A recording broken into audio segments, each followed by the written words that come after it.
इस वीडियो में हम करेंगे सीएम एंटर कॉस्ट अकाउंटिंग का जो चैप्टर है कॉस्ट बुक कीपिंग। जो चैप्टर है कॉस्ट बुक कीपिंग उसमें जो है integrated accounting, non integrated accounting, उसका जो पोर्शन है वो अपन करेंगे। दोस्तों, अगर आपको इस चैप्टर का कॉन्सेप्ट नहीं आता होगा तो मैं आपको थोड़ा सा कॉन्सेप्ट समझा दूँ। देखो, क्योंकि अभी हम लोग करने वाले हैं नॉन इंटीग्रेटेड अकाउंटिंग। इसका मतलब क्या हो रहा है? नॉन इंटीग्रेटेड मतलब क्या होता है दोस्तों कि प्योरली अगर हम कॉस्ट अकाउंटिंग एंट्री करेंगे, समझ लो, तो उसको बोलेंगे नॉन इंटीग्रेटेड अकाउंटिंग। और एक होता है क्या? इंटीग्रेटेड। क्या होता है इंटीग्रेटेड? इसमें क्या होता है कि भाई कॉस्ट प्लस फाइनेंशियल अकाउंट दोनों की वहां पर एंट्री की जाती है ना, कि दोनों को मिलाकर इसकी एंट्री बनती है। क्लियर है? वापस, एक होता है कॉस्ट अकाउंटिंग वाली एंट्री जिसमें प्योर कॉस्ट अकाउंटिंग एंट्री करेंगे। दूसरा होता है इंटीग्रेटेड अकाउंटिंग, जिसका मतलब यह होता है कि भाई जिसमें कॉस्ट और फाइनेंशियल दोनों का पार्ट आता है।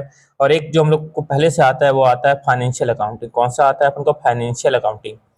दोस्तों, जो फाइनेंशियल अकाउंटिंग में अल्टीमेटली होता क्या है पहले ये समझ लो, ताकि आपको बाकी का पार्ट समझ में आ जाएगा।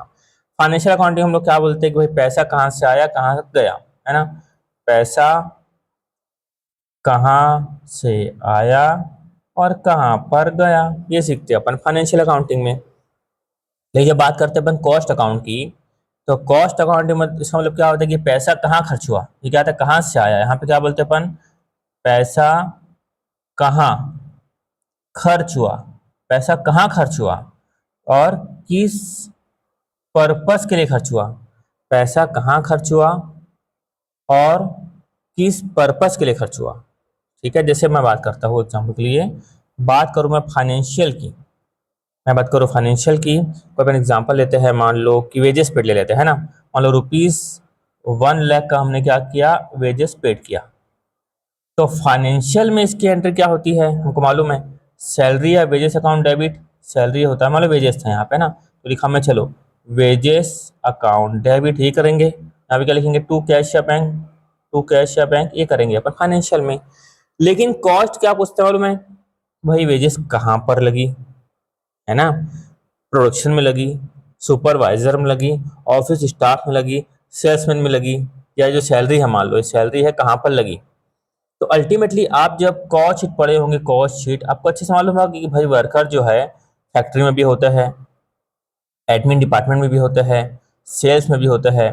तो भाई ये जो कॉस्ट है वर्कर की कहाँ पर लगी, समझ में आ रहा है? यहाँ ये तो कारण क्या अपन ऐसा करते क्या है, ताकि हमको मालूम चले कि भाई किस पार्ट में कितना खर्चा हुआ है, ताकि हम लोग क्या कर पाए? कॉस्ट को कंट्रोल कर पाए।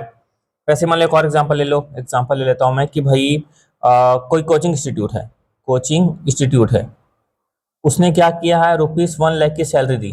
1,00,000 की क्या दी? सैलरी दी। अब सवाल ये उठता है कि भाई जो 1,00,000 की सैलरी दी, अब वो कौन से टीचर को दी, टीचर को दी या रिसेप्शनिस्ट को दी या मार्केटिंग में दिए, किसको दिए, है ना। तो कॉस्ट अकाउंट ये तो फाइनेंशियल में तब लेंगे भाई 1,00,000 की सैलरी गई।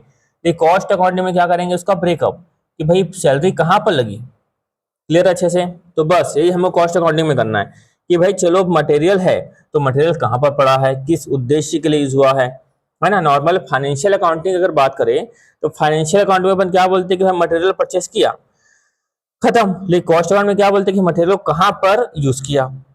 समझ में आ रहा है कि नहीं? जैसे कि अपन बात करते हैं, ऐसा देखो, जैसे कि मान लो मैंने क्या किया? मटेरियल को परचेस किया। ध्यान से सुनना, मटेरियल क्या किया? मैंने परचेस किया। अब मटेरियल को परचेस किया तो मैं कहाँ डालूंगा? कॉस्ट अकाउंटिंग की बात करें तो स्टोर में डालूंगा, प्रोडक्शन के लिए यूज करूंगा, WIP में जाएगा। क्लियर हो रहा है अच्छे से?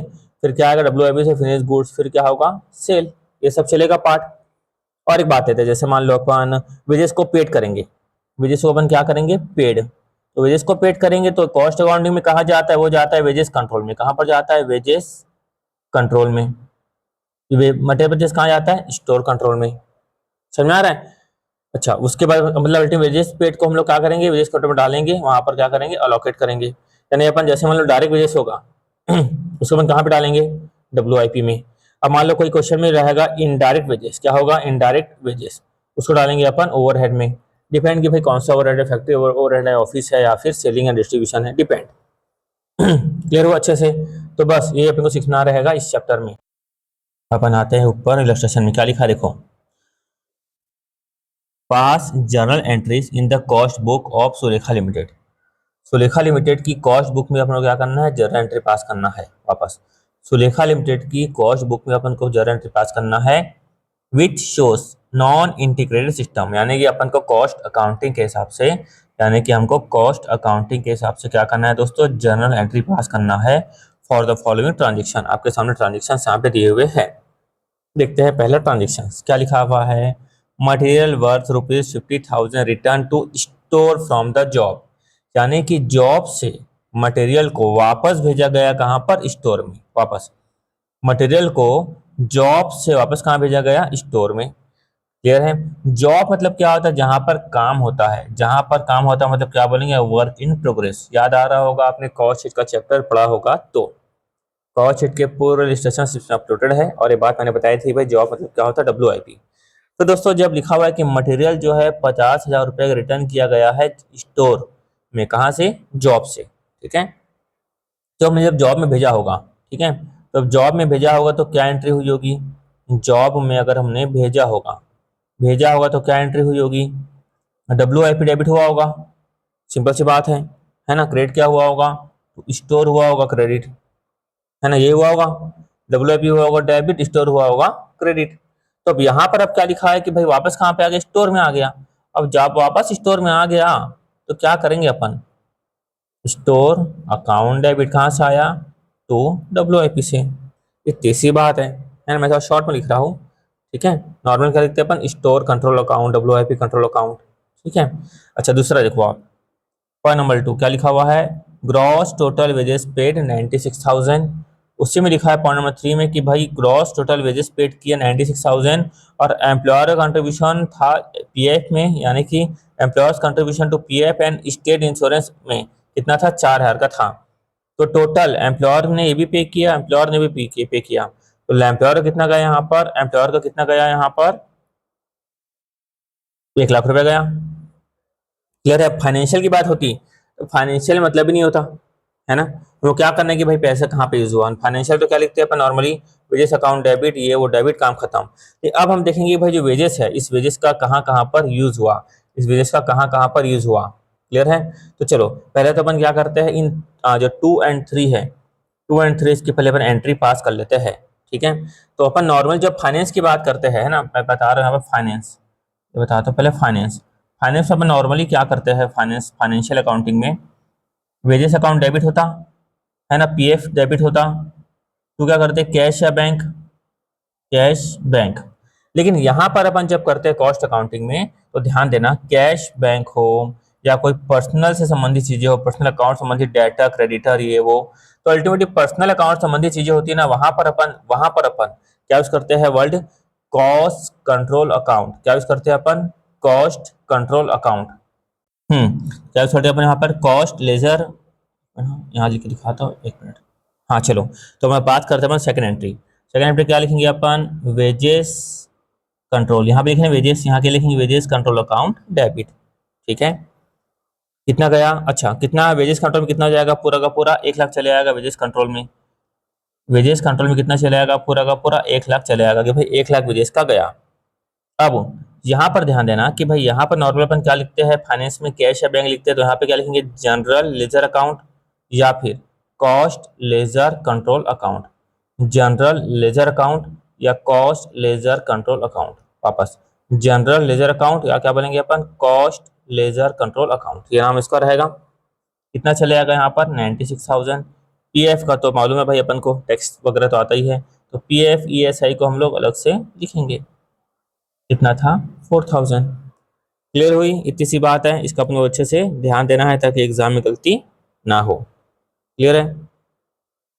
उसके बाद देखो यहाँ पे बताते हैं कि पैसे का कहाँ कहाँ पे यूज हुआ। क्या बोल रहा है, वेजेस एनालिसिस बुक डिटेल्ड 40,000 कहाँ पे चले गया, डायरेक्ट लेबर में चले गया। ठीक है। 40,000 कहाँ चले गया, डायरेक्ट लेबर में चले गया। तो जब गया है डायरेक्ट लेबर में, मतलब अल्टीमेटली प्रोडक्शन में यूज हुआ है, मतलब कहाँ पे लिखेंगे अपन, WIP में लिखेंगे, कि वर्क इन प्रोग्रेस काम यहीं पर होता है। 24,000 divide in direct factory labour, तो ये कहाँ चले जाएगा, फैक्ट्री ओवरहेड में। डिवाइड क्यों लिखा इनडायरेक्ट, तो इनडायरेक्ट लिखा तो जाएगा ओवरहेड में, और ओवरहेड में यहाँ पे खुद बोल दिया कि जाएगा फैक्ट्री ओवरहेड में। क्या लिखा है, 20,000 towards salary to office staff, तो ये कहाँ चले जाएगा, ऑफिस एंड एडमिन में चले जाएगा।